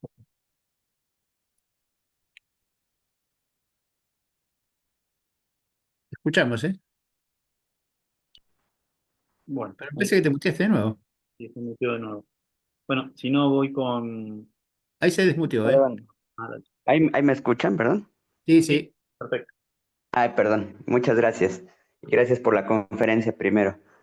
Bueno, quisiera hacer una puntualización para ver si es que estoy entendiendo más o menos los conceptos que se pusieron sobre la mesa.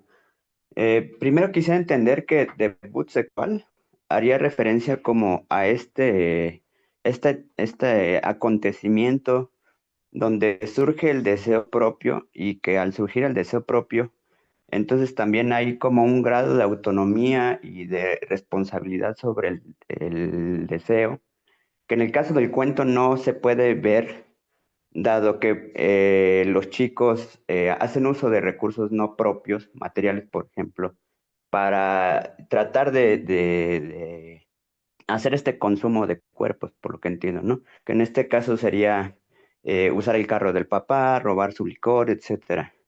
Pero entonces, al surgir el deseo, más bien al haber un debut sexual, se entenderá ese momento cuando ya hay una posibilidad del sujeto por responsabilizarse del deseo y que aparte el deseo sea propio. Y digo, también ya haciendo muestra de mis inseguridades, como comentaba hace rato, este, podríamos hablar de que ese consumo de cuerpos sí, ese consumo de cuerpos es un roce con el registro de lo real del que habla Lacan. Ok. Perdón, Carlos, antes de que empieces, me parece que, bueno, viene bien. Hay un artículo tuyo que es donde hablas de esto, ¿no? Para la gente que le interese el tema del debut adolescente, digo, el del debut adolescente y las instituciones latentes. Sí, Creo que está publicado en Controversias Online, ¿no? sí, sí. Eso, Este, para el que quiera leer este concepto, ¿no? de debut, sí. Lo propio, también tengo un trabajo sobre lo propio. Lo propio. em,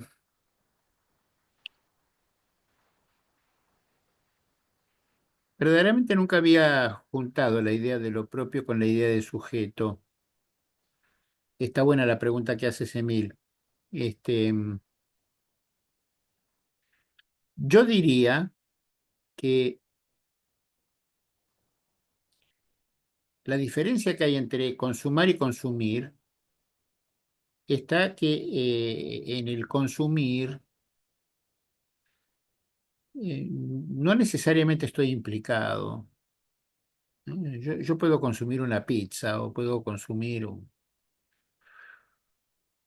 una película o puedo consumir incluso un libro o puedo consumir una idea porque la vi en la propaganda. Y bueno, consumo esa idea porque me pareció linda. La propaganda era convincente. Pero se ve que no la pensé dos veces, por eso la consumo. Si yo realizo el acto de consumación, que ya no es un acto de consumición,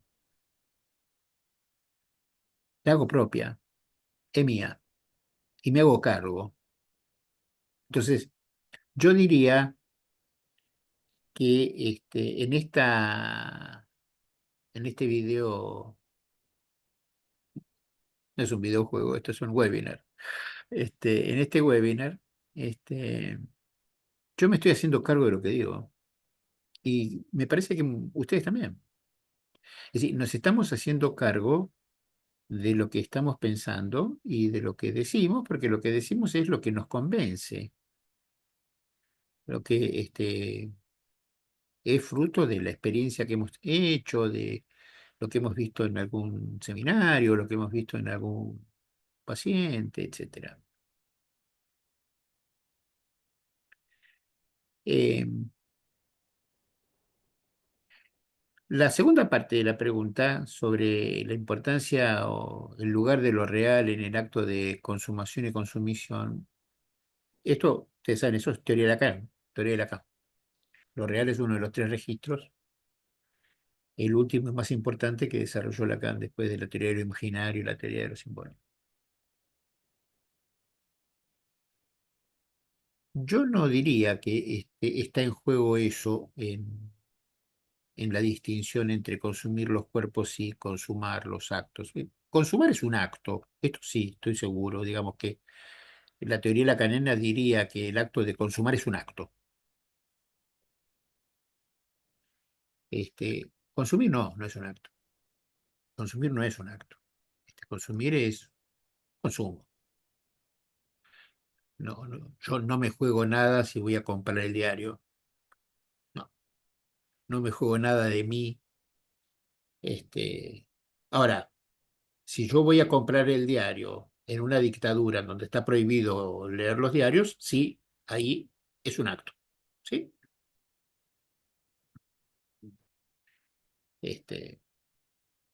Entonces, en la misma fisonomía, vamos a decirlo así, de la experiencia cambia en función de contexto.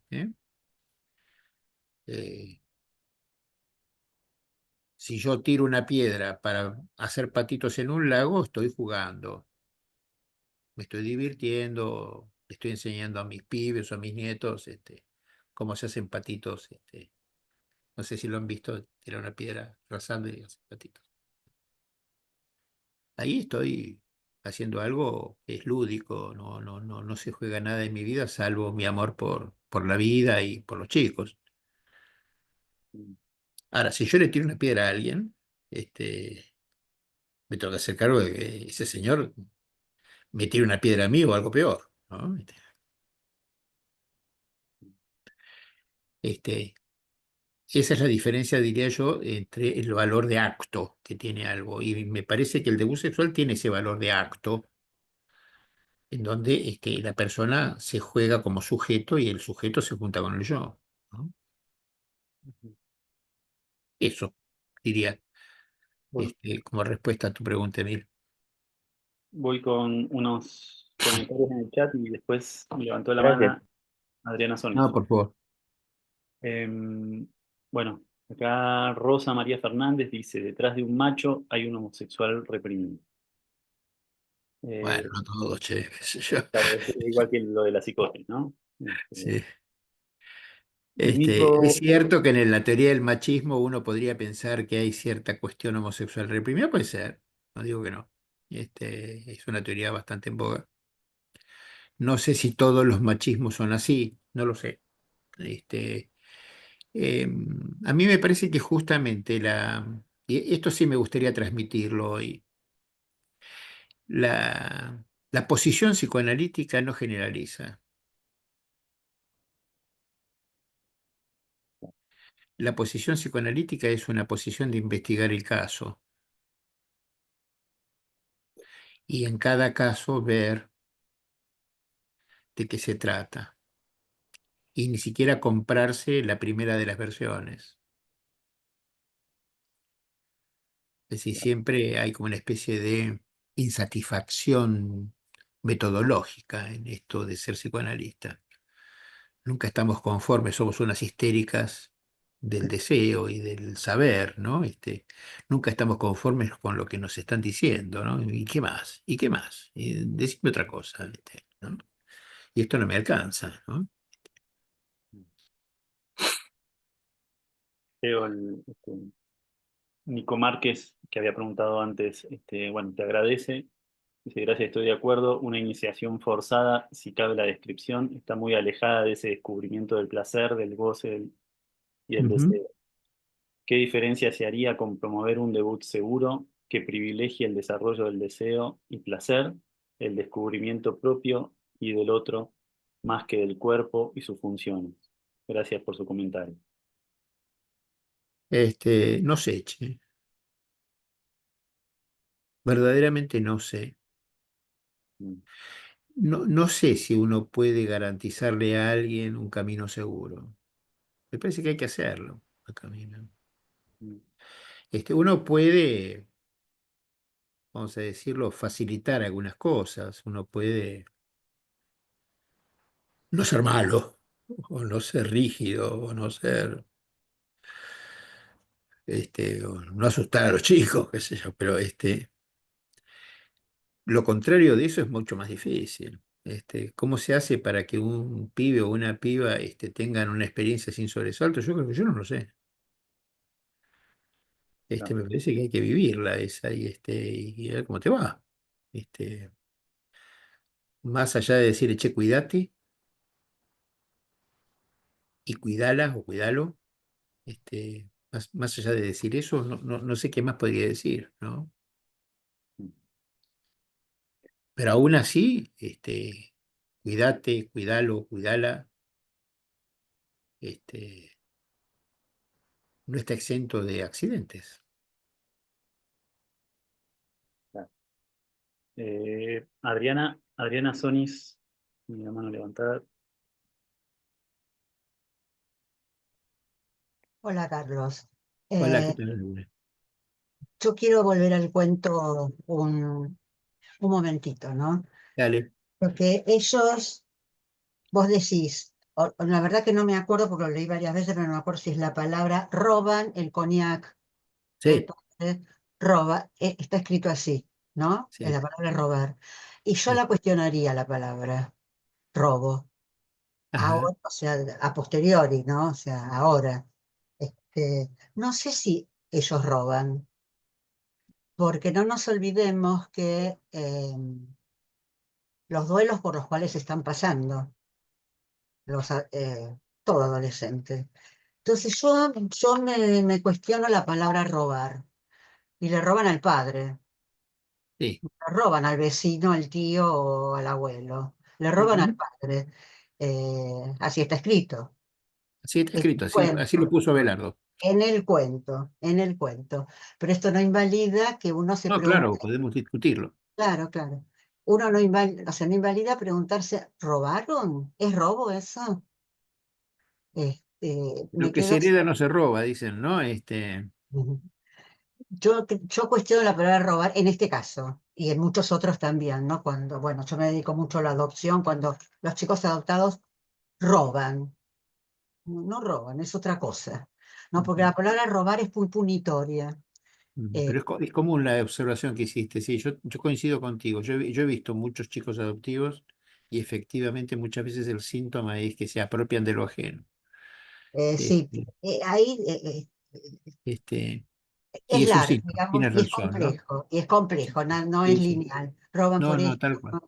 ¿no? O Sí, sea, pero tienes razón, es interesante la situación. ¿Qué es lo que se roba o no se roba o por qué en algunos casos aparece el robo? No solo en pibes adoptivos, yo lo he visto también en otro tipo de trastornos, en los así llamados trastornos alimentarios, sí. que no creo que Roban existan. comida y lo hacen a Este, solas detrás de la este, cortina. Eso es este. robar, o sea, son Entonces, preguntas. no, está muy bien, está muy bien el planteo y quizá merezca una discusión en sí misma la cuestión de lo que estás planteando Del robo, sí. acerca de qué se trata eso, este, y si hay una sola respuesta, ni siquiera eso te No, diría, no ¿eh? hay, no hay. Este, Eh, Recordemos que es el afuera, el adentro, lo que se hereda, como vos dijiste, lo que no se habla en una generación se repite en la otra, etcétera, etcétera. Es complejo y es muy sí, interesante. es verdad. Hay algo que me hizo mucho ruido de lo que escuché acá, ¿sí? De colegas, de las certezas de los colegas. Eh, ¿No? La certeza es psicótica. Esa es la certeza, realmente me hace ruido, ¿no? O sea, de ciertas linealidades de miradas, me hizo ruido para repensar, ¿no? Y después me digo, si no tenemos algunas certezas nosotros, ¿qué sería de nosotros? ¿No? Poquitas, pero algunas hay que tener, digo. Este, el concepto, por ejemplo, de finitud. Si yo no tengo el concepto, ahí es cuando uno se hace adulto, porque a los 20 años la vida es eterna. Eh, ¿No? O sea, me parece que el tema de las certezas también amerita otro tirada de cartas sobre la mesa. Claro, Pero bueno, yo seguía con el cuento y que hay algo que, a ver, hay alguien también que dijo de lo determinante.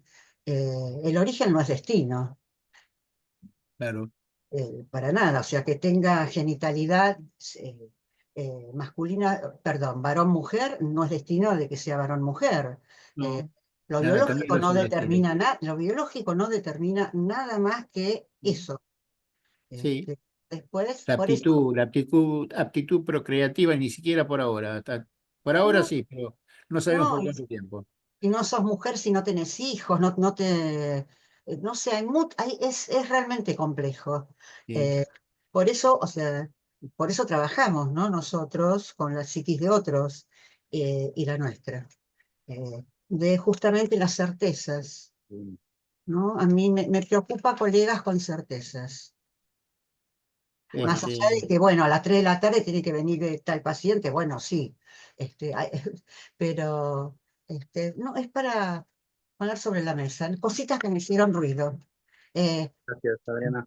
Fin. Muchas gracias. Ya nos quedan unos minutitos. Dejamos que Carlos quiere cerrar con algo y este, primero, agradecerte, Jerónimo, la cantidad de gente que has traído, parece una maravilla. Estoy chocho de que todos ustedes estén acá, de lo animada que fue la conversación, de lo rica y cómo se expandió el horizonte del tema a través de las preguntas, con editorial certezas, con incertezas, con relativismos, con lo que fuere, pero me pareció que yo lo pasé muy bien. Les agradezco mucho y ni siquiera tendría una certeza de la incerteza. tal cual. ¿Mm? A veces el relativismo me asusta. Eh, Ujú. eh, hay cosas de las cuales yo estoy convencido. Eso no quiere decir que sean ciertas. Me convence ser honesto. Claro. Me hace bien a mí. Y me parece que le hace bien a otros, pero no lo generalizo. Claro. Si hay alguien que no quiere serlo, allá él, qué sé yo, que haga lo que quiera con su vida, ¿no? A mí me convence ser honesto. Me convence ser franco. Habrán visto, soy franco. Digo lo que pienso. No quiero quedar bien. Em, Mm. Son Bueno, convicciones que tienen que ver con algún debut, seguramente, en el sentido de que, bueno, en algún momento me pareció que yo era así, yo era de esos. Me parece que eso es algo que se juega en el debut adolescente, en donde uno termina sintiendo que, bueno, uno es eso, uno va por ahí. claro. Eso pasa en la adolescencia mayoritariamente, pero no quiere decir que solo pase ahí. O sea, alguna pregunta fue, los primeros momentos sexuales son determinantes y otros también son determinantes. Ojo, no todo se juega al principio. A veces en el medio juego también pueden pasar cosas muy serias que cambian completamente la vida de una persona. Algo así. Claro. Pero bueno, Gracias muchísimas por todo, chicos. gracias, Carlos. Muchas gracias a PM, que nos prestó el espacio y a todos los que se conectaron. ¿Eh? Bueno, Bueno, chao. chau, chau. Muchas Gracias. gracias. Cuídense Gracias. mucho.